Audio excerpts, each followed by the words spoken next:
Yo, what's up guys? This is Rise and welcome to another video where today we are taking a look at Classic Metachamp along with two of the newly buffed Ice-type Pokemon. They're as cold as ice.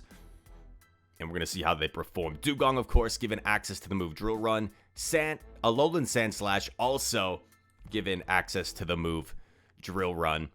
And it has given them much better coverage. Of course, Sandslash also has the move Bulldoze, but it's a very inefficient move. It's a lot of energy for not a whole lot of damage.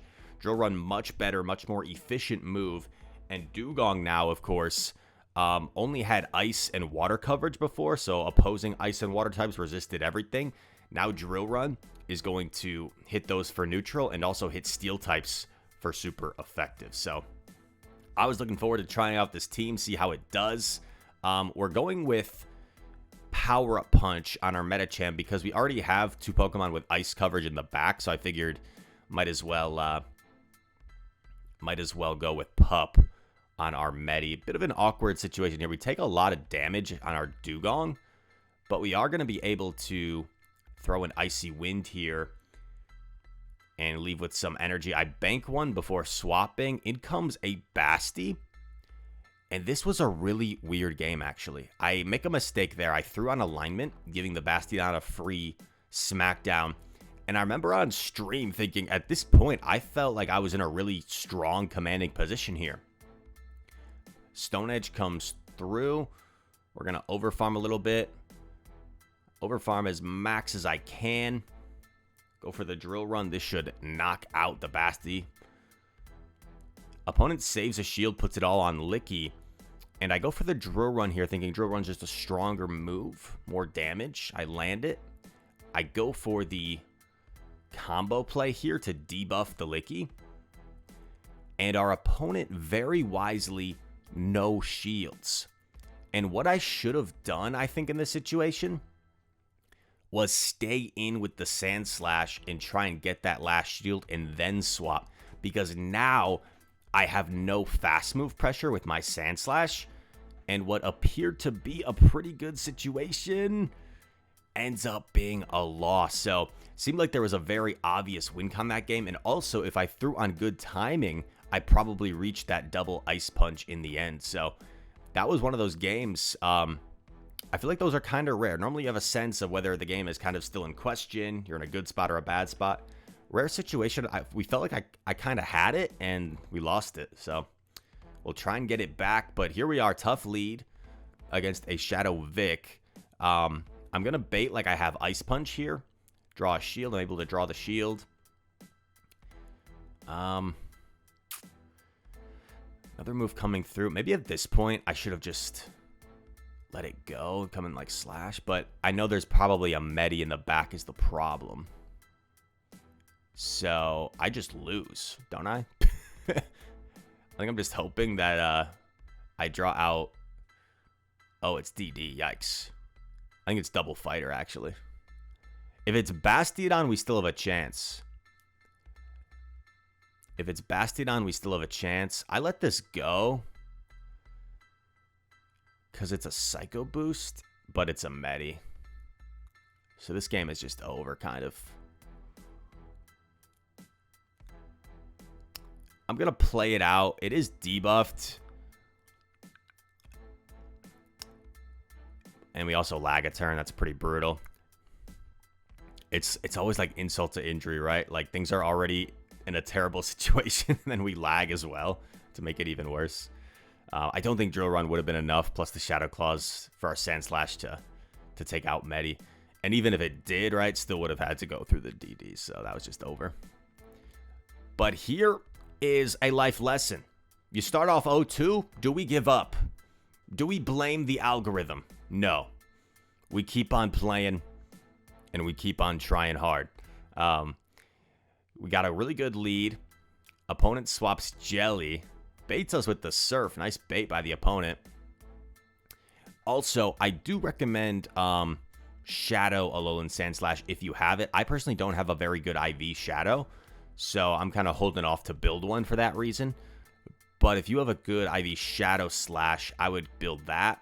Same thing with my last video with Quagsire. If you have a good Shadow Quag, I believe Shadow Quag is just straight up better.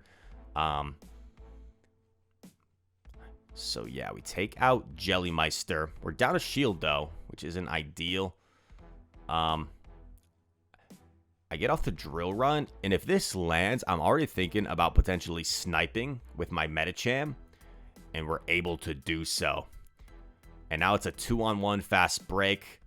I go for the pup bait, thinking like our opponent's still got both his shields as the last Pokemon. He might want to shield, and check this out. Doesn't shield. I'm like, oh crap, that's good. I'm like, okay, now he has to shield. We're going to let this go. It is a Psychic. I'm like, okay, now he has to shield, so I'll bait again. If he doesn't shield a Psychic, he just loses. Calls it again. And at this point, I'm just like, I'm just going to keep throwing pups. Like, I'm so vamped up. I'm just going to keep throwing pups, and if he just keeps on no shielding, the fast moves are going to add up. So this is my 4th pup, and look at how low we're starting to get the Medicham. And he already revealed Psychic. Like, look how much that pup is doing, and now look how low the Medi is. So, like, yes, he called all our baits. I go for the very unnecessary catch. And Dewgong beats the Medi. Opponent was saving shields for the next game.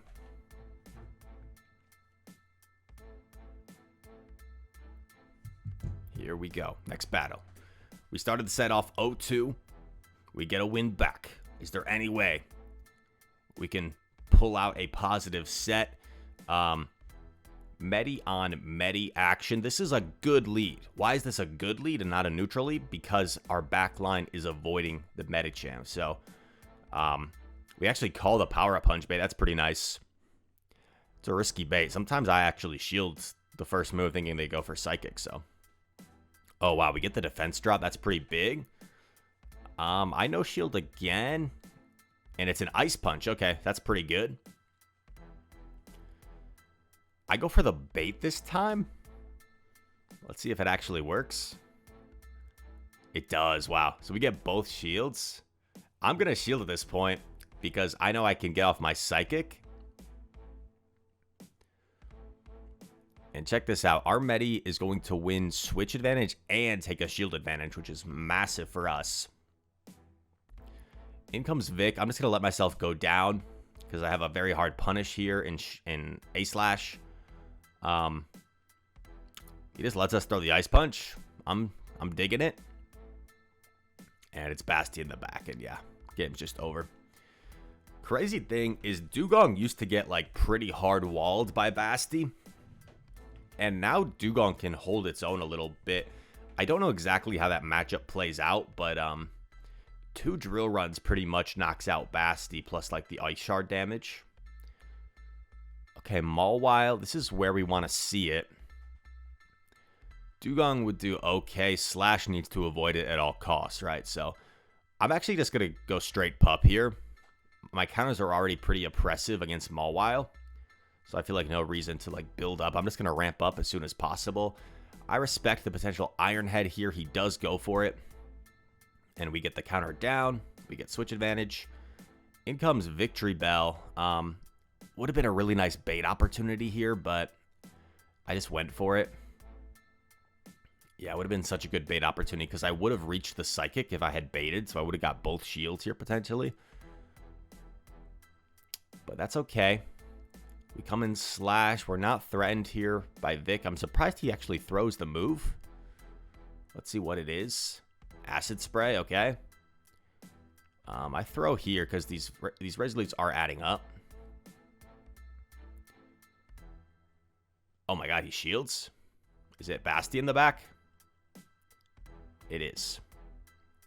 Gotta love all the Shadow Victory Bell Bastion teams. Drill Run lands. We're going to swap into Dewgong. And you'll see what I do here is kind of unnecessary. But I figured 2 drill runs is kind of overkill. So I could simply just Icy Wind to like debuff the damage. And then go for my drill run.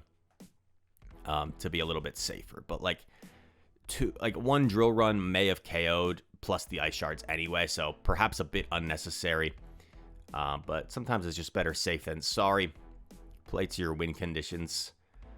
And we catch a little Gligar as a reward. Very nice. Was that the end of the set already? That was so fast. That was it. Wow. One of the shortest videos you will ever see on the Rise channel. We steal a 3-2 after starting the set 0-2. And yeah, I encourage you guys, if you have a tough start in your GBL sets, just try and keep your composure. Know that it happens. Even the best players in the world in the Go Battle League have like a 60% win rate. So you're not going to win them all. You can try and catch them all, right? But you can't win them all. So just do your best to win all the games that you can in your own control. And if you make some mistakes, it happens. I just played in the Milwaukee Regionals this weekend. I was the defending champion of the Milwaukee Regional. I have qualified for day 2 at 5 consecutive Play Pokemon tournaments, and I went 2-2, and I was out pretty early. So it happens. I played pretty bad. Credit to my opponents. Leo Geo, Battle Bill, just outplayed me pretty hard. And I'm going to look to get better and try and readjust to the new meta. So unfortunately, it's the first regional in a while that I don't have a lot of battles on stream to recap for you guys. But I do have like one battle that I could recap. Oh, I could break down my battle with Leo Geo if you guys want. Let me know in the comments where I got swept. And I could break down like everything I did wrong and everything that went wrong in that battle. If you guys want to see that, like critique my own plays. So I think that could be a cool video this week. So let me know if you guys want to see that down below. And all that said, thank you guys so much for watching. Hope you're enjoying the new Go Battle League season. If you are new to the channel, hit that subscribe button. Leave a like on the video if you enjoyed. Comment down below. And all that said, thank you for watching. Hope to see you in the next one. Peace.